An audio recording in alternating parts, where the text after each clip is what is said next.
নমস্কাৰ বন্ধুসকল, আজি থাম্বনেইলটো দেখি নিজেই চিনি পাইছে চাগে কিহৰ কাৰী বনাইছোঁ। আজি মই অমলেটৰ কাৰী এটা বনাইছোঁ। চাওকচোন, অতি সহজ পদ্ধতিৰে বনাম।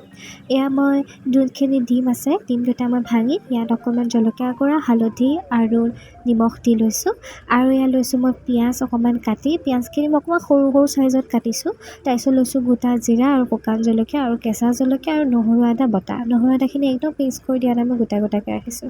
এতিয়া মই এইখিনি ফেটি ল'ম আৰু যোনখিনি জিৰা আৰু শুকান জলকীয়া আছে এইখিনি মই ড্ৰাই ৰোষ্ট কৰি পেলাই এনেকৈ খুন্দি ল'ম। তাৰপিছত আহিছোঁ এতিয়া অমলেট বনাবৰ কাৰণে। অমলেটটো আজি অকণ বেলেগ পদ্ধতিত বনাম। দেখিছে, তেলখিনি দিয়াৰ পিছত মই আধা অংশৰ অমলেট যোনখিনি আছে এইখিনি মই ভালকৈ বহলাই ল'ব দিম। বহলাই লোৱাৰ পিছত যিখিনি ওপৰৰ ডিম আছে এইখিনি এনেকৈ মই ছাইডলৈ আনি দিম যাতে সিজি যাওক অতি সহজে।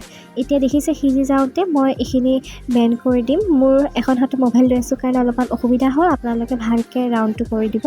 তাৰপিছত এয়া চাওক, এনেকৈ ৰাউণ্ড কৰি পেলাই যোনখিনি বাকী থকা ডিমৰ আছিলে এইখিনিও এনেকৈ ঢালি পেলাই এটা এটাকৈ মই ৰোল কৰি যাম। যিমানে ডিমটো সিজি যাব সিমানে এনেকৈ মই ৰোল কৰি যাম। এই পদ্ধতিৰে আপোনালোকে যেতিয়া ডিমৰ অমলেট কৰে, দুটা ডিমতো বহুতখিনি দেখাত লাগে আৰু ভিতৰতো বহুত ধুনীয়া হয়। মই আপোনালোকক এইটো হোৱাৰ পিছত দেখাই দিম। এয়া চাওক, এনেকৈ মই গোটেইখিনি স্প্ৰেড কৰি দিছোঁ। এয়া স্প্ৰেড কৰাৰ পিছত যেতিয়া সিজি গৈছে মই এনেকৈ কৰি দুই টুকুৰ কৰি পেলাই অলপ টাইম ল' ফ্লেমত ৰাখি দিম। ল' ফ্লেমত এটা চাইডতে নাৰাখিব, উল্টিয়াই দিব, এটা চাইড নহ'লে বেছি ক্ৰিস্পি হৈ যাব। এয়া দেখিছেনে, মই ইয়াত কাটিব ট্ৰাই কৰিছিলোঁ কিন্তু নোৱাৰিলোঁ। মই ঠাণ্ডা হোৱাৰ পিছত উলিয়াই এইদৰে এনেকৈ সৰু সৰু পিচ কৰি কাটি দিম। আপোনালোকে ভিতৰতো চাব কি ধুনীয়া হৈছে, পূৰা ৰোল হৈ যায়। আপোনালোকে য়োগটো পিছত দি পেলাই আগতে হোৱাইটখিনি দিলে ভিতৰত তেতিয়া বগা বগাও হ'ব পাৰে, সেইটো মই ৰেচিপি বেলেগ এদিন দিম। এতিয়া এইখিনি চাওক মই কেনেকৈ কাটি থৈছোঁ। এতিয়া আহিছোঁ বনাবৰ বাবে। কেৰাহীত মই অলপমান তেল দিলোঁ। তেল দিয়াৰ পিছত দিম নহৰু আৰু কেঁচা জলকীয়াখিনি। এইখিনি ভালদৰে ৰঙা হোৱালৈকে ভাজি ল'ব। একদমেই ভালকৈ ভাজিব যাতে পূৰা ৰঙা ৰঙা ভাৱটো আহি যায় পিঁয়াজৰ যোনটো আছে। এতিয়া মই গোটেইখিনি একেলগে দিয়াৰ পিছত মছলা, নিমখ, হালধি, ইয়াত মই সিজাই থোৱা আলুখিনি দি ৰাখিছিলোঁ।